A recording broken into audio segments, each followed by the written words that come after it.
Mayong buntag may soon, mga kagalaan sa kahanginan, karon nga panahon na nasabta sa pag-celebrate sa matag tuig kining gitawag nga Christmas. Kini nahimo nga dako nga panagbikil, panaglalis, panaglantugi, kuadto na bagay kuman explicitly or implicitly in the scripture nga i-celebrate ang Christmas. But yet, scripturally, naay kuman ang Ginoo nga mga festivals.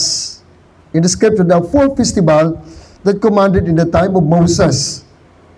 May mga pista dagani, kung susiyo na ito ang Biblia, na ibahin sa scripture nga parts sa 400 years is silent years, nga diin wala yung mga propeta, wala yung pare, nga gipadayag sa Ginoo, gitawag na Maccabean period.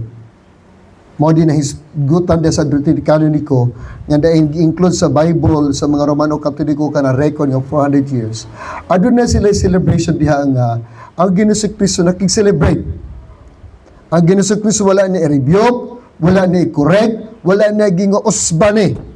We're looking back in the John chapter 10. He was preaching about I am the good shepherd. That season, sumala pa sa tradition, that is the season of Hanukkah, the festival of lights.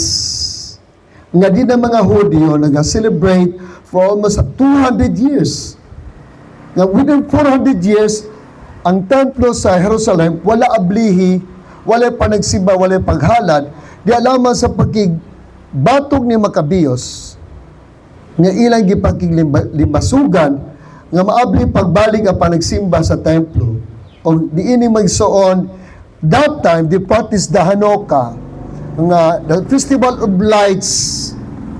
Sabi sa mga scholars, it will be between January to December, nga ilang gina-celebrate ni sa temple, nga diin magsuon, ang Ginoo si Kristo nakiginabi, nagwali dito sa temple in John chapter 10. So, kung unang magsuon ko ang Ginoo si Kristo dito, bugna sa tao, dili in the time of Moses, the Hanukkah was ordained by the Lord, or commanded by the Lord in the time of Moses, but it was the time of Maccabees.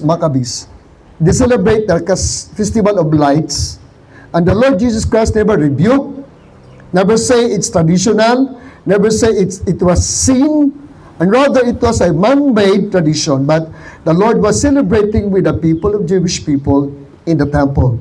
So, kung naamaning Christmas season ka bigsaon niya ito gina-celebrate, may sila, dili man na tinuod, yung si Kristo, December 25, dagab mga rason, may gsaon, you might be right in your own position. But, the way that we celebrate as Reform, dili kay kini nahimo nga idolatry or paganistic, but we took on the scripture, we acknowledge that there is a reality, adunay Dios nga kaduha sa persona, nga misulob sa lawas ug unod kasama nato, nga napagataon ni Birheng Maria, gaya himugso o gibuntis o gisamkon sa gahom sa Espiritu Santo. Siya nagdako, mitubo, milakaw, mikaon, natulog, uhaw, nagantos, mibati ug makasakit. Apan sa buta lamang nga wala ka niya mong sala na igsoon ug dili siya pwede makasala ug magpakasala ug makasala na igsoon nga iyang unordon nga lawas sa providensya sa Ginoo gawa bisan taliwala sa mga pag-antos kasakit sulod ning sa kalibutan nga makasasala apan wala si sala kay din ang Dios nagagahin kaniya nagapreserba kaniya kanang lawas alang sa halad sa krus sa Kalbaryo, alang sa atong mga sala, bayad sa sala, paglukas sa sala, o paghugas sa atong mga sala. So, kung susiyo na ito pagmaayo, malipay ta. Adunay gihatag si Ginoo nga batag tuig nga kining Christmas, daghan pa nagbingkil pa naglalis, apay kaduha may soon, katong mulalis, mubingkil, mora po niya naka-tagamtam, nakahiagong, o nakabenepisyo po may igsoon. Sama nining 30th month pay, bakasyon sa Christmas. Pasalamat ta kay kini nga probinsya panalangin sa Ginoo. Nakabenepisyo ta. Mga matutuo man og dili, utuo mag Christmas og dili, pero mo bakasyon ta. Mudawat ta og 30th month pay bonuses gikan sa kumpanya, sa gobyerno, Dako kay panalangin. Ato na lang pasalamatan ng Ginoo nga buhi nga iya kining gipahigayon kay para kita mga budlay sa lawas sa susunod ka tuig. Ano na panahon nga makapahulay uban sa itong pamilya, magkahinuklok kita sa mga kaayo sa Dios, pagka matinumanon sa Dios, ang iyang pagtagad ka nato, ang iyang pag-amuma ka nato, pag-atiman ka nato sa tibok tuig, wala gyud niya pasagdi.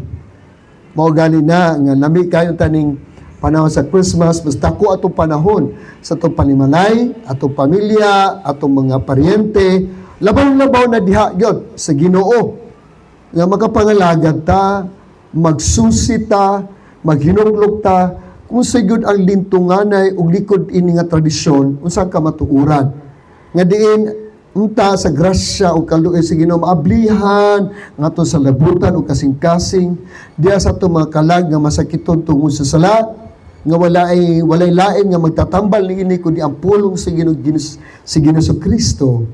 May kaplagan nato ang kaayo sa Ginoo sa iyang kaluwasan o pagkapasaluan sa ato mga sala. So Christmas di nato nalison, di nato biklon, ato pasalamatan ng Ginoo tungod sa iyang pagkamayo. So mga higala, nagsuon, kami nga mga reform, wala na mo i-celebrate ang Christmas as pagan o idolatrous form.